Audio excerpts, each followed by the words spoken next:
Hello everyone. तर कसे आहात सगळे? दीपास टेस्टी डिलाईटमध्ये तुम्हा सर्वांचं खूप खूप स्वागत आहे.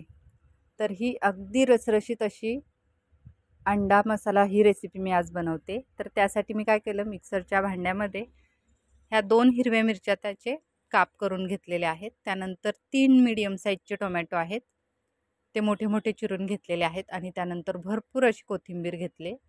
तर ह्या 3 गोष्टी आपल्याला अगदी बारीक अशा वाटून घ्यायच्या आहेत. तर मी त्याची अगदी बारीक अशी पेस्ट करून घेतली. तर पाणी वगैरे मी काही घातलेलं नाही आहे. बघू शकता तुम्ही, छान अशी त्याची प्युरे तयार झालेली आहे. तर आता ती साईडला ठेवूयात. आणि त्यानंतर मी ही शिजवलेली अंडी घेतलेत.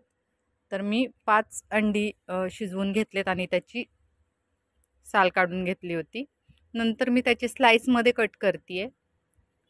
तर अशा टाईप आपल्याला सगळ्या अंड्यांचे स्लाइस करून घ्यायचे आहेत. तर बघू शकता मी अंडे कट करून घेतलेले आहेत. त्यानंतर गॅसवर एक पॅन गरम करत ठेवला आणि त्यामध्ये मी 3 चमचे तेल घातलेलं आहे. तेल छान असं गरम झालं की नंतर त्यामध्ये 2 हिरव्या मिरच्या मोठ्या मोठ्या कट करून घेतलेत. आणि त्यानंतर हे 3 कांदे आहेत मोठ्या साईजचे, ते अगदी बारीक असे मी चिरून घेतलेले आहेत. तर आता आपल्याला तो कांदा तेलावर छान असा गोल्डन ब्राऊन होईपर्यंत परतवून घ्यायचा आहे. तर बघू शकता आता कांदा आपला छान फ्राय व्हायला लागलाय. तर आता त्यानंतर मी त्यामध्ये हा 1.5 चमचा अद्रक लसूण पेस्ट घातलेली आहे. आता ती पेस्टही मी छान अशी तेलावर परतवून घेतले. आणि त्यानंतर आता आपल्याला ही वाटलेली पेस्ट घालायची आहे. टोमॅटो आणि कोथिंबीरीची पेस्ट. तर ती आता टोमॅटो वगैरे कच्चा असल्यामुळे आपल्याला ती तेलासोबत छान अशी परतवून घ्यायची आहे. तर कांदा तर आपला छान परतला गेला आहे. आता त्यामध्येच आपण तेल सुटेपर्यंत अगदी हा मसाला परतवून घेणार आहोत.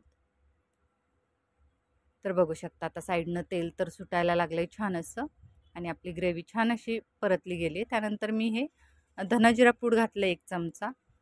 त्यानंतर 2 चमचे कश्मीरी लाल मिरची पावडर, 1 चमचा चिकन मसाला घातलेला आहे आणि त्यानंतर 1.5 चमचा कांदा लसूण मसाला घातला आहे. तर हे सगळं जे तिखटाचं प्रमाण आहे तर ते तुम्ही तुमच्या चवीनुसार कमी जास्त करू शकता. कोण तिखट जास्त खात असेल तर तुम्ही त्याचं प्रमाण वाढवलं तरी चालेल किंवा स्किप करू शकता, कारण आपण वाटताना हिरवी मिरची पण घातलेली होती. तर त्यानंतर ही फ्रेश क्रीम आहे. तर ही घरच्याच दुधापासूनची जी फ्रेश अशी साय निघाली होती. तर ती मी छान अशी फ्रीज करून मिक्सरला फिरवली होती. त्यामुळे ती छान अशी एकदम थिक अशी झालेली होती. तर ती 1.5 चमचा मी फ्रेश क्रीम घालून मसाल्यासोबत परतवली. आणि ते सगळं छान असं परतवून झाल्यानंतर मी त्यामध्ये घातलेलं आहे अर्धा ग्लास पाणी आणि सगळा मसाला त्या पाण्यासोबत छान असा मिक्स केला आहे. त्यानंतर जे आपण हिरवं वाटण जे घातलं कोथिंबीर टोमॅटोचं, तर त्याच्या ते भांड्याला वगैरे जो मसाला लागलेला ते एक धुवून परत मी अर्धा ग्लास पाणी घातलेलं आहे. म्हणजे साधारणतः आपण पूर्ण या भाजीमध्ये 1 ग्लास पाणी घातलेलं आहे. आणि पाण्याला उकळी यायला लागली की नंतर हे उकडलेले अंडे मी त्यामध्ये घातलेत आणि वरून थोडीशी कोथिंबीर घातली.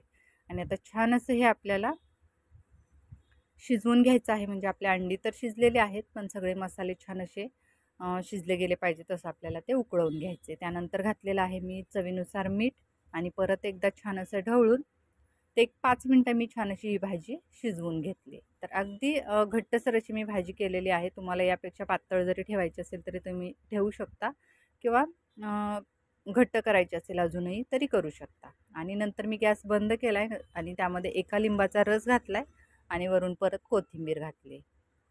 आणि आता हे छान असं सगळं मिक्स करून मी ते काढलेलं आहे प्लेटमध्ये.